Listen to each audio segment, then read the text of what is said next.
Welcome, viewers and listeners, to another edition of CHP Talks. I'm here with a repeat guest, Mr. Derek Sloan, and really pleased to have you with us, Derek, coming from your home in Ontario.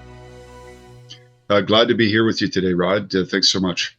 Very good. So, for those who don't know, I think everyone should know, Derek is the former MP for Hastings, Lennox, and Addington in Ontario, and he was a contestant for the 2020 Conservative leadership, did a great job in that contest, and now he heads the Ontario Party, a provincial party, pushing for some good ideas that Ontario desperately needs. So the reason we're talking today is Premier Doug Ford has just called an early election, a snap election, and Derek is, as the leader of the Ontario Party, looking for candidates who can jump on the bandwagon quickly and help him achieve the goal of putting members of the Legislative Assembly, or I guess in Ontario you call them members of the provincial parliament, in office to begin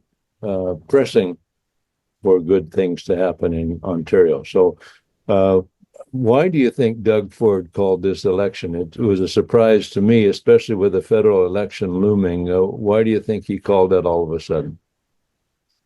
Well, to serve himself is the short answer. There's been rumors about an early election for months now.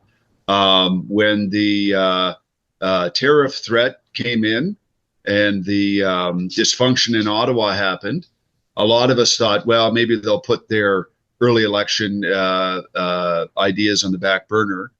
And we even saw Doug Ford, put on the Captain Canada hat, where he was ostensibly fighting, for Canada in the sense of trying to prevent the tariffs. But it's clear that was just a ploy and an excuse to run an early election where they know they're going to win, but they're front running, for example, an RCMP investigation into sale and redesignation of the Greenbelt lands here in Ontario, which enriched a lot of developers. They are also using this crisis as an opportunity to have an election.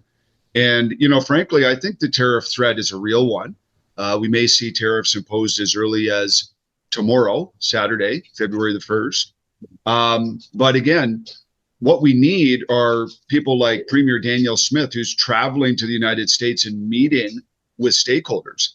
Doug Ford, instead of traipsing around the province for the next 28 days, should be meeting every governor of the, more than 50% of the states that do number one business with Canada, meeting with trade associations, trade groups, all of these kind of people, CEOs. So he's wasting his time. He says he needs a mandate. He already is the premier. He already has a majority government. He wants to prove to Donald Trump that Canadians don't want tariffs. I mean, of course, Canadians don't want tariffs. I mean, Donald Trump knows that. He should be, doing his job. So this is obviously to serve themselves and to serve their own interests. But, on the other side, it's a great opportunity to elect a government that can actually do some good for Ontario. And so that's why, we have our slogan is Take Back Ontario. And the sub parts of that slogan are, take back our healthcare system, take back our immigration system, take back our education. So we want to take back Ontario from the kind of leadership we've seen. It's a great opportunity to do it. And, let's hope that Doug Ford has, he thinks he's made a noose for all the other parties out there, but let's just see if maybe he slips and falls into his own trap. So we want people to support the Ontario Party. We need many candidates. We obviously have a bunch already, but we need as many candidates as possible to have a full slate to give. There's people in every riding who want to vote for the Ontario Party. We want to give them that option. So if any of your listeners want to, reach out to us right now, we're going to have a special email for this, but as of today, the best way to do that is you're going to email Randy Hillier. So that's info@randyhillier.com. So Info. that's the best way. And Okay. we need as many people as possible uh, with good judgment and sound morals as quickly as possible. Yes, I was happy to see. Well, first of all, it was great to see the Ontario Party back in the news. I think the reason this unnecessary snap election, yeah, it's a sad reason. We've been seriously disappointed with Doug Ford. From going way back to when he first came into office, and running as a conservative, and then his policies are not conservative at all. He's been a booster of Trudeau and Chrystia Freeland and those kind of people. So how he claims even the title of conservative, but he's come down hard on family values. I think he's interfered with the actions of some of his better MPs that have they actually have better sense than to be running for him, and some of them should be in your party, I believe. But I was glad to see the Ontario Party back in the news, and that Randy Hillier had joined your team. That's a strong component. I know the two of you and Maxime Bernier and Brian Beckford and of course I supported all that with the freedom movement and the rejection of all the top-down imposition of mandates and things like that back through the dreadful years of the COVID sort of lockdowns and so on. So I'm glad to see Randy back in. So if people want to, he's taking some role then for helping you set up your candidates. Is that right? Yes. So right now he's first point of contact for new candidates. So people can email info@randyhillier.com. That's excellent. So they'll be getting firsthand personal contact with a veteran of politics in Ontario, and certainly a person who has made some waves, and I think in a good way, standing Yes. up for rights and freedoms. So for our general public's information and for any potential candidates listening out there who live in Ontario and want to help you in this short campaign, what is voting day? What day will Ontarians be going to the polls? So they're going to the polls February 27th. We need to have everyone on the ballot by February 13th. So it's not a lot of time. It's not that hard to get your name on the ballot, but we do need people who are, committed. And it doesn't matter what age you are, provided you're 18 or older and an Ontario resident and a Canadian citizen. But other than that, if you are a grandma or just a high school graduate or somewhere in between, if you have good judgment and sound morals, we're looking for you, and we need to make a dent and answer back to this Ontario government, which frankly deserves to be run better. And we have what it takes to take back Ontario. Wonderful. So for those who may never have run as candidates, I know some of the people listening, many of our listeners have been candidates for either federal or provincial parties. There's always you have to gather signatures. How many signatures do they need of voters in their district to approve them as a potential candidate? So you need 25 signatures. It's always advisable to get a few extra, but 25, which isn't that hard. You can obviously, as the candidate, you can sign it yourself. Your family can sign it. Your neighbors can sign it. Anybody that lives in the riding can sign it. Yeah, people signing that document. I presume there's a prescribed form from Elections Ontario that they use. Yes, there is a form. And so, if a candidate wants to reach out to Randy will, give them the appropriate form, that kind of a thing. But it's fairly straightforward. Okay. And is there a deposit? I know in British Columbia to run as a candidate, there's a deposit you give to the elections officer. There is no deposit in Ontario, so there's no money out of pocket that's required to get your name on the ballot.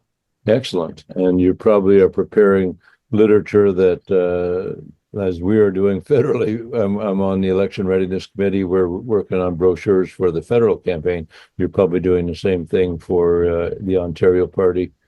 brochures, handouts, Yes. that type of thing. Yes, that is correct. Wonderful. So, what you mentioned some of the things that Doug Ford has done wrong. I mean, I know besides squelching pro-life, pro-family people, we've seen that very disappointing and has been tough on anyone in the area of freedom. He went lockstep with the federal government clamping down on those who had conscientious objections to either the vaccine, the masks, or lockdowns. Um, so what are the main issues if you were to give three or four, 5 points, your main platform items that you'd be putting forward? Sure.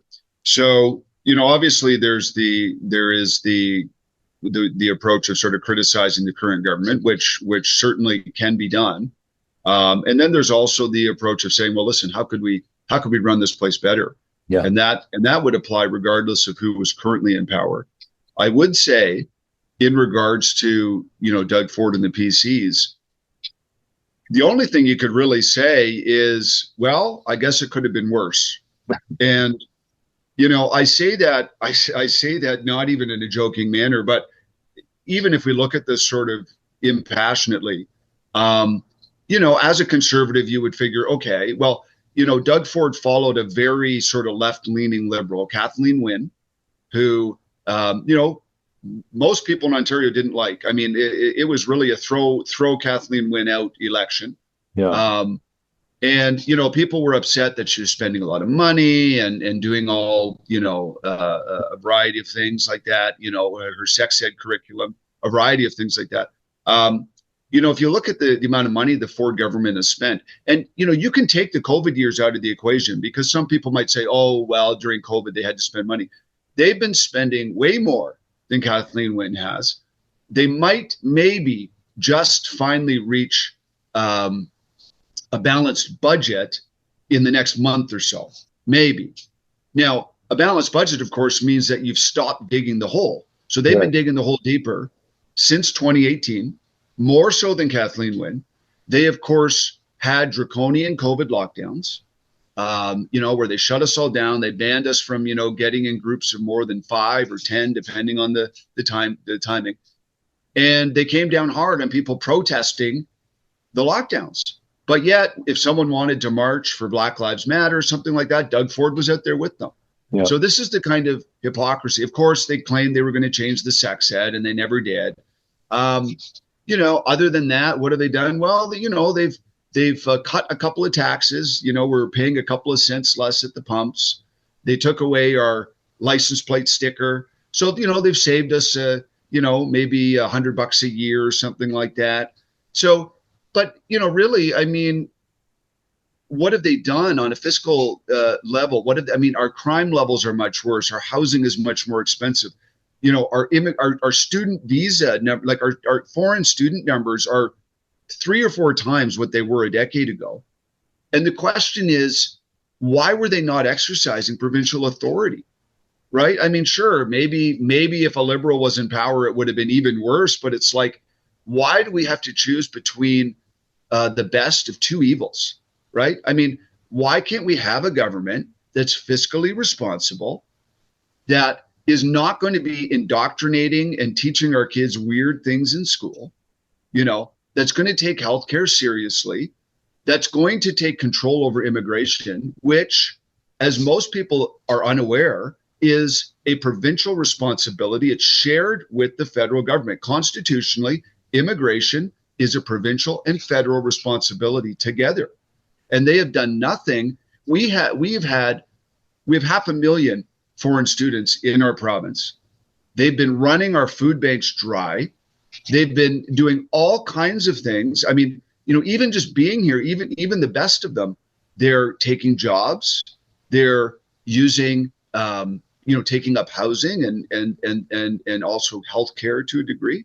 So we can't have that level of immigration, and that's just the foreign students. There's many hundreds of thousands of other legal and illegal immigrants that are in Ontario.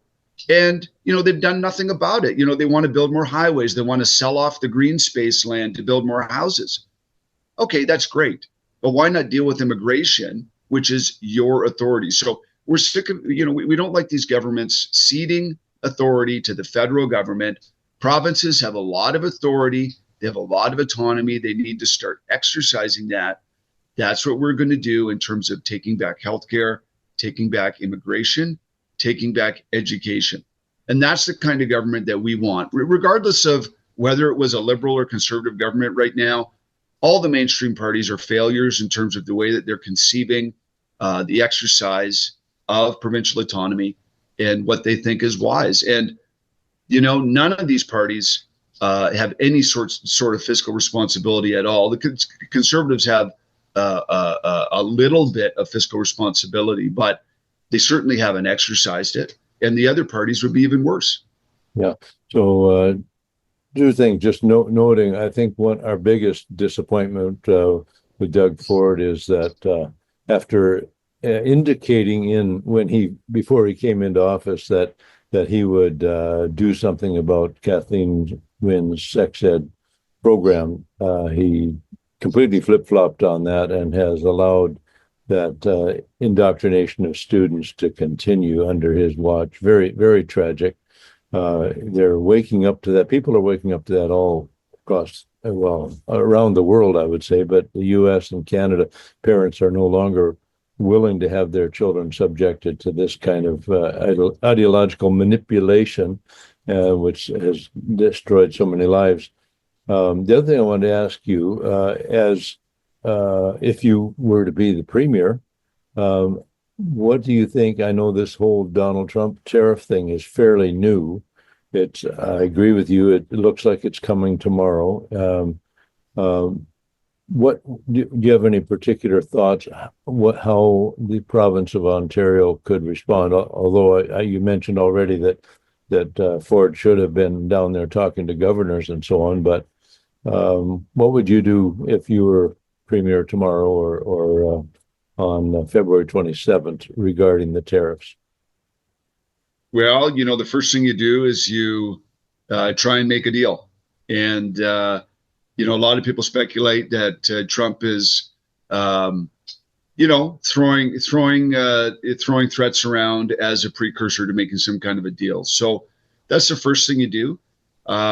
If that doesn't work, then you consider responding in kind, or at least to a degree, in a way that, is as least harmful to yourself and most impactful on the Americans. And you look to the long term to make sure that there is sort of a framework in Canada to be more resilient. And so one thing we proposed for a long time is an energy corridor between Alberta and Ontario.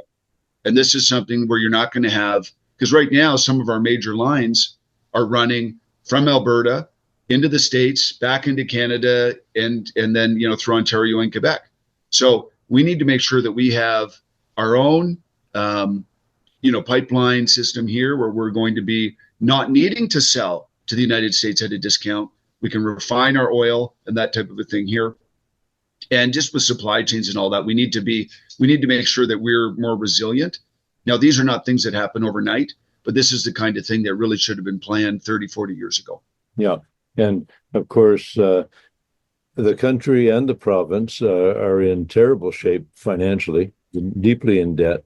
And it's never easy to negotiate or to make good plans when you're struggling under this burden of debt. So take all that into account. And I know you're busy. You're running a political party and you're in a campaign. So again, if there's anything you want to add before we close off, but I want to remind folks, if they are interested in finding out how they could work with Derek Sloan as candidates in the upcoming Ontario election, you contact them at info@randyhillier.com. Derek, anything you want to add before I let you go? I know you got to work with people putting signs up and all these kinds of things. So tell us any last words you'd like us to remember. Well, I really appreciate you having me on today, and of course, I would be thrilled to have any Christian Heritage Party supporter or candidate who wants to run with us. Of course, if someone is representing the Christian Heritage Party, they're also allowed to represent a party provincially as well. So we'd be happy to have any support from CHP supporters. We appreciate the work that you're doing federally, and we appreciate the work, Rod, that you've been doing on the pro-life front as well. So our party is very open and welcome to people with values like yours. Of course, I share the same. Yeah. And we wish everyone the best.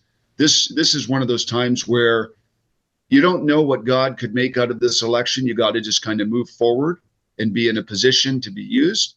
But we just ask anyone who feels the call to reach out to us, and we look forward to hearing from any of you that wish to walk with us further. Thanks so much. Thanks, and I thanks for bringing up the pro-life issue. I had intended to just ask that question, but I know most of our viewers will understand that. But we are happy to know that you are also representing the protection of innocent human life at all stages, and so we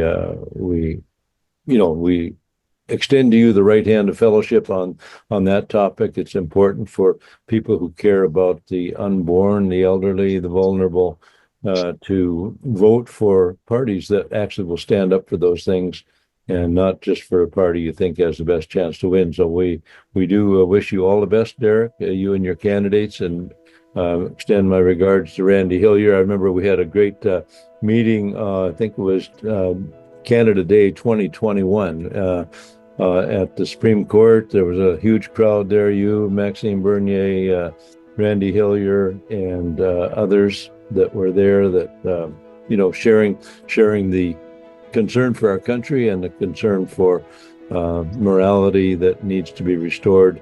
I'll just say this from a personal point of view, and I believe you probably share this, that unless we restore morality, we can't expect God to bless our economy. We need moral people in office so that we can have some hope of returning to justice, freedom, and prosperity. So we wish you all the best in this campaign, and greetings to your wife and children from me and my wife.